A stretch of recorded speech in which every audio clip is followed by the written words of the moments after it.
दीपक चलिए भाई, जो जो जी। चर्चा चल रही थी इतने दिनों से, अरविंद शर्मा जिस नाम को लेकर उत्तर प्रदेश की राजनीति में भूचाल आ गया था, भूकंप आ गया था। 4 महीने हो गए, बनारस के वो मुख्यमंत्री टाइप के काम करने लगे थे, अफसर उनको रिपोर्ट करने लगे थे।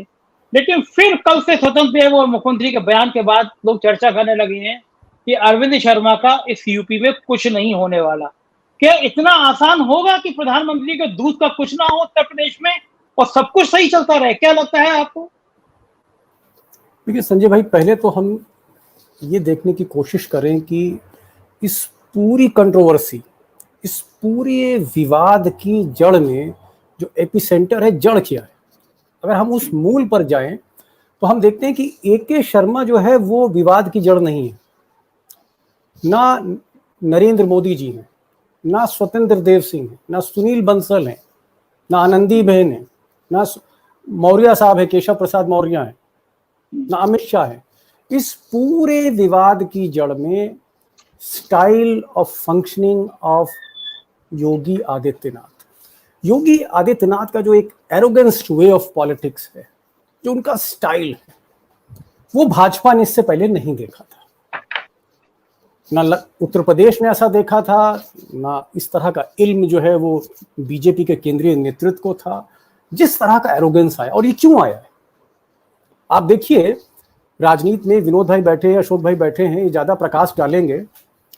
लेकिन मैं जो 20-25 साल से उत्तर प्रदेश को कवर कर रहा हूँ, मेरा पहला असाइनमेंट था जब कासगंज से उपचुनाव लड़े थे माननीय कल्याण सिंह जी, तब से कवर कर रहा हूँ। तो वो जो मैं देख रहा हूँ, अगर आप राजनाथ जी को देखिए, विधायक बनते हैं, राज्य मंत्री बनते हैं, शिक्षा मंत्री बनते हैं, कैबिनेट मिनिस्टर बनते हैं, प्रदेश अध्यक्ष बनते हैं, फिर जो है कैबिनेट मिनिस्टर सेंटर में बनते हैं, फिर जाके वो मुख्यमंत्री बनते हैं। सीढ़ी दर सीढ़ी वो चढ़ते चले गए। कल्याण सिंह का भी अगर आप देखें, सीढ़ी दर सीढ़ी चढ़े। लेकिन बीजेपी में दो लोग ऐसे हैं जो एरोगेंस के लिए बड़े मशहूर हैं, जिनकी एरोगेंस का एक अपना इंपैक्ट है। वो दोनों लोग सीधे मुख्यमंत्री बने, सीधे मुख्यमंत्री बने वो दो व्यक्ति, एक नरेंद्र दामोदर दास मोदी गुजरात में, और एक महंत योगी आदित्यनाथ लखनऊ में। और दोनों का आज टकराव है। अगर ये सीढ़ी दर सीढ़ी चढ़ते, राज्य मंत्री होते, कैबिनेट मिनिस्टर होते, विपक्ष में बैठते, कुछ मुसीबतों का सामना करते, तब इनको पता लगता। और दोनों को ही प्रचंड बहुमत मिला। बैसाखियां भी नहीं मिली। बैसाखियां बहुत कुछ सिखाती हैं, चाहे वो कल्याण सिंह रहे हो मायावती के टाइम पे, चाहे राजनाथ जी रहे हो, चाहे अटल जी रहे हो। बैसाखियां बहुत कुछ, जब आप एक बैसाखी सरकार चलाते हैं तो ना चाहते हुए भी आदमी मनमोहन सिंह बन जाता है। और जब प्रचंड बहुमत होता है तो फिर वो मोदी और योगी के रूप में हम देखते हैं। तो इस पूरा जो घटनाक्रम हम देख रहे हैं, इस पूरे घटनाक्रम की जड़ में महंत मठाधीश योगी आदित्यनाथ जी का वो जो एक हठ योग कह लीजिए या एक एरोगेंस कह लीजिए, इतना बड़ा प्रदेश एक साथ मिल गया, एक झटके में मिल गया। कहीं नामो निशान नहीं था, कहीं फुटप्रिंट नहीं थे उनके। और आज भी मैं बता रहा हूं आपको, आज भी उनका कोई विकल्प नहीं है। मैं बार बार ये कह रहा हूं, अगर विकल्प होता, कल्याण सिंह को हटाकर जिस तरह से राजनाथ सिंह एक विकल्प बने, अगर ऐसा कोई विकल्प होता तो आज आपको ये तेवर देखने को नहीं मिलते। लेकिन जिस तरह से घेराबंदी हुई है योगी आदित्यनाथ की, उनकी ब्यूरोक्रेसी की, उनकी कोटरी की, मुझे लगता है कि अचानक योगी जी जो है उन्होंने अपने कद को पहचाना है। अचानक उन्होंने अपनी ताकत को असेस किया है, अपनी पावर को असेस किया कि वाकई कितने पावरफुल है। कहीं विधानमंडल दल के विधायक अगर चुनाव करने लगे तो अपमान भी हो सकता है, क्योंकि 100 से ज्यादा विधायक तो विधानसभा में उनके खिलाफ बैठे थे। अगर आप सुरेश राणा को छोड़ दीजिए, महेंद्र सिंह को छोड़ दीजिए, 2-4 और विधायक को छोड़ दीजिए, मुझे नहीं लगता 10 विधायक आज योगी जी के साथ हैं। मुझे नहीं लगता 5 मंत्री आज योगी जी के साथ। हकीकत है, ये ग्राउंड सिचुएशन है, ग्राउंड जीरो की मैं आपको बात बता रहा हूं। तो ये सारी चीजें उन्होंने असेस करी। उन्होंने ये भी असेस किया कि आज उनका कोई विकल्प नहीं है, और बेहतर है कि वो उत्तर प्रदेश में भाजपा के पहले मुख्यमंत्री बने जो 5 साल पूरा करने का रिकॉर्ड बनाए। उनको किसी ने कहा होगा, सलाह दी होगी, या उन्होंने खुद सोचा होगा तो थोड़ा सा विनम्रता हमें दिख रही है। आपने देखा होगा कल एक फोटो डाली गई थी कि मोदी जी जो है लाइव टेलीकास्ट कर रहे हैं और 6 गज की दूरी से योगी जी उनको देख रहे हैं और ये फोटो डाली गई। टाइम्स ऑफ इंडिया के साथ उनका आज इंटरव्यू कराया गया और इंटरव्यू में योगी जी ने कहा कि केंद्र की राजनीति की तरफ तो मैंने सोचा ही नहीं, वो मेरा रास्ता ही नहीं है। खुद ही उन्होंने सरेंडर कर दिया, खुद ही उस रास्ते से बाहर निकल के आ गए कि वो रास्ता तो है ही नहीं मेरा। मैं तो चाहता हूं कि किसी तरह से उत्तर प्रदेश की सेवा करूं। तो ये जो स्टैंस है, ये जो बैकफुट पे योगी आए हैं, मुझे लगता है AK शर्मा उनको लेके आए और कहीं ना कहीं एक अकोमोडेशन हुआ है और मुझे लगता है कि वक्त पर उन्होंने ताकत को पहचाना है। क्योंकि एक चीज हमें नहीं भूलनी चाहिए कि बंगाल की हार के बाद, दूसरी लहर की जो तबाही के बाद, घर घर में जो किसी ना किसी ने अपना खोया है, जो इतना जबरदस्त भयावह इसका जो है प्रकोप रहा दूसरी लहर का और सरकार की साख गिरी और फिर पंचायत चुनाव में हारना, घर बैठे अखिलेश अपने उम्मीदवारों को जिता के ले गए। ये जो 3-4 चीजें हुई, इससे योगी जी की जो इमेज है उस पर बहुत बड़ा डेंट पड़ा। मैं सहमत हूं अशोक भाई की बात से कि ऐसा नहीं कि योगी ने कोई बहुत करिश्मा करके दिखा दिया हो। आज सिर्फ अगर आप देखें, अल्पसंख्यकों के विरोध के अलावा योगी के पास कोई कार्ड नहीं। वो एक पोस्टर बॉय हैं जहां तक माइनॉरिटीज को कॉर्नर करने की बात है और उनके पास कुछ नहीं है। पोलराइजेशन अगर आप हटा दीजिए, अगर पोलराइजेशन, सांप्रदायिकता अगर हाशिए पे आ जाए तो मुझे नहीं लगता है कि योगी गोरखपुर जीत पाएंगे।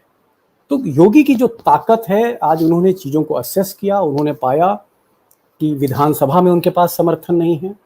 जिस अमित शाह जो उनको लेके आए थे उत्तर प्रदेश में, उनके साथ उनकी संवादहीनता है। केंद्रीय नेतृत्व उनसे खुश नहीं है। प्रदेश की जो पार्टी है, पार्टी के ज्यादातर नेता जिसमें सांसद, विधायक, मंत्री हैं, वो उनके साथ नहीं है। और यहां तक कि जो ब्राह्मण समाज है, ब्राह्मण एक बहुत निर्णायक वोट है उत्तर प्रदेश में, अग्निहोत्री जी विस्तार से बताएंगे, वो भी उनके साथ नहीं है। इन सारी चीजों को असेस करते हुए मुझे लगता है कि पूरा जो प्रकरण है, पूरा जो घटनाक्रम है, हम चाहें ना चाहें, लेकिन योगी का कद घटा है, योगी बैकफुट पर गए हैं और हो सकता है आगे चल के AK शर्मा को उन्हें अकोमोडेट करना पड़े। दीपक जी, दो बातें हैं कि एक तरफ कहा जाता है कि योगी जी की सारी बैटिंग RSS है, RSS उनको बचाता है, RSS उनको ताकत देता है, मगर RSS की नंबर 2 की पोजीशन वाले दत्ता जी यहाँ पे 3 दिन रहते हैं और मुख्यमंत्री उनको मिलने का समय भी नहीं देते। दूसरी बात, क्या केवल एक कैबिनेट मिनिस्टर बना देने से अरविंद शर्मा की इच्छाएं और मोदी जी की महत्वाकांक्षाएं उत्तर प्रदेश को लेकर पूरी हो जाएंगी? क्या खेल समझ में आ रहा है आपको इस राजनीति का? देखिए संजय भाई, अभी की जो सिचुएशन है, जिस पर आज जो टाइम्स ऑफ इंडिया में योगी जी ने जो इंटरव्यू दिया और अपने बचाव में दिया, अपनी वकालत करी अपनी कुर्सी बचाने के लिए, अब उनका क्या स्टैंड है, वो आज लखनऊ के सबसे बड़े, सबसे प्रतिष्ठित अंग्रेजी अखबार के जरिए लाए और फिर दिन भर सोशल मीडिया में, टीवी में उसकी चर्चा रही। लेकिन मुझे लगता है अगर AK शर्मा और योगी को देखें तो 3 स्थितियां हो सकती हैं, चौथी स्थिति नहीं होगी, 3 स्थिति होंगी। पहली स्थिति ये कि योगी जी मुख्यमंत्री रहें और AK शर्मा ड्रॉप हो जाएं जो अभी हैं, एक स्थिति ये होगी।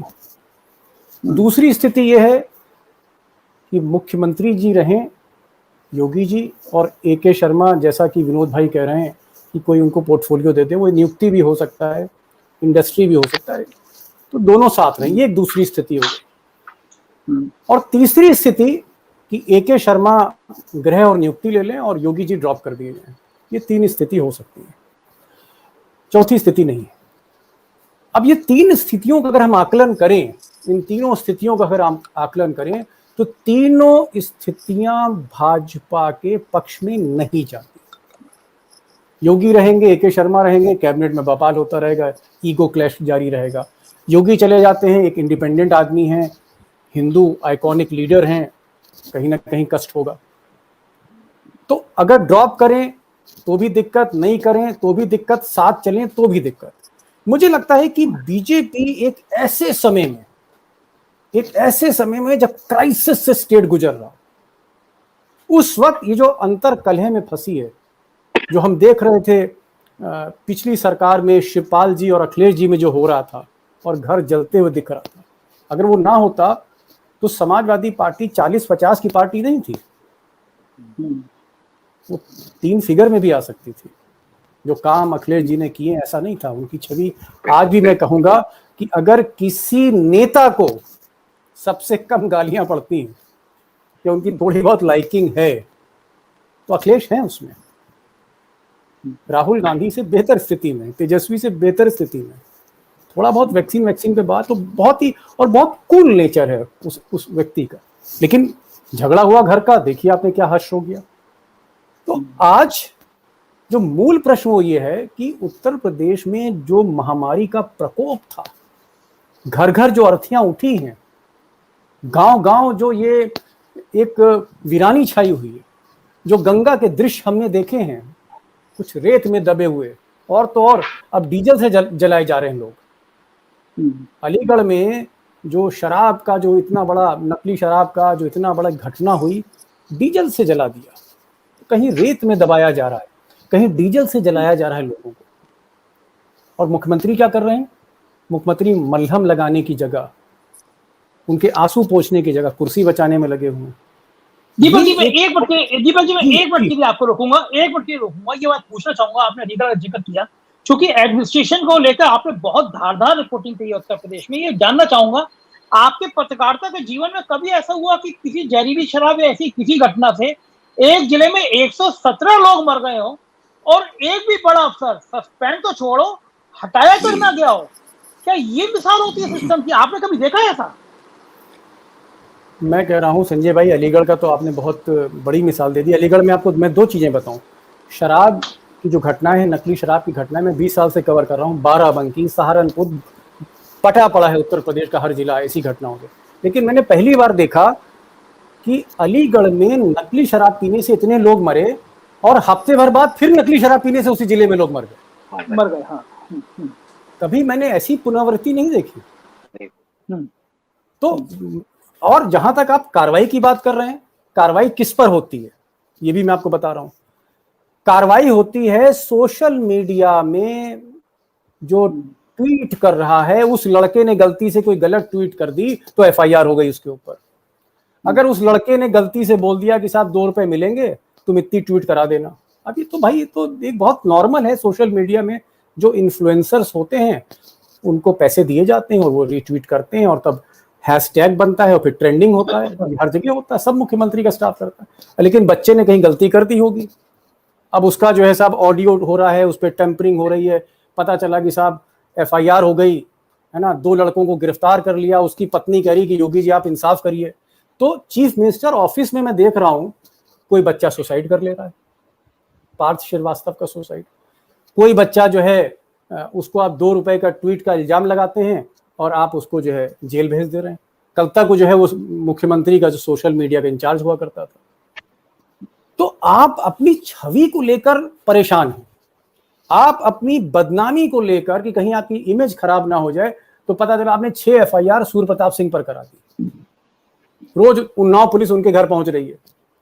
लेकिन आपने कभी ये नहीं पूछा कि भैया इतना अपमान उत्तर प्रदेश का हो गया, इतना अपमान देश का हो गया, इतना अपमान हिंदुत्व का हो गया। वॉशिंगटन पोस्ट में रॉयटर्स की फोटो छप रही है फ्रंट पेज पे, फ्रंट पेज। आपके प्रधानमंत्री, चाहे वो मनमोहन सिंह रहे हों, चाहे अटल बिहारी वाजपेयी रहे हों, चाहे नरेंद्र मोदी रहे हों, यूएस जाते हैं, कभी फ्रंट पेज पे फोटो नहीं छपती है। अशोक भाई बता दीजिए। बिल्कुल कभी फोटो नहीं छपती, अंदर के पेज पे छपती है कि इंडियन प्राइम मिनिस्टर आए, व्हाइट हाउस गए। बिल्कुल। और सिंगल कॉलम छपती है खबर जी, सिंगल कॉलम छपती है, सिंगल कॉलम डबल कॉलम खबर। लेकिन लगातार मैं वॉशिंगटन पोस्ट को ऑनलाइन सब्सक्राइब करता हूं, लगातार मैं बता रहा हूं, लगातार फ्रंट पेज पर कभी इस घाट की तस्वीर तो कभी उस घाट की तस्वीर, तो कभी ड्रोन से तस्वीर, तो कभी लाशें हटाते हुए, कभी उसको भगवा हटा रहे हैं, कभी जला रहे हैं, इस तरह की तस्वीरें। तब आपने किसी तहसीलदार के खिलाफ कार्रवाई नहीं करी? आपने इलाहाबाद के एसडीएम से नहीं पूछा कि क्या हो रहा था, तुम सो रहे थे? डीएम और एसपी के खिलाफ आपने कोई एक्शन नहीं लिया। देश का अपमान आपको नहीं दिखता है। लेकिन अगर कोई ट्वीट गलत हो जाती है आपके ट्विटर हैंडल से तो आप एफआईआर कर देते हैं। मुझे लगता है इन सब विषयों पर भी हमें बहस करनी चाहिए और योगी जी का माइंडसेट समझना चाहिए, उनकी साइकी समझनी चाहिए।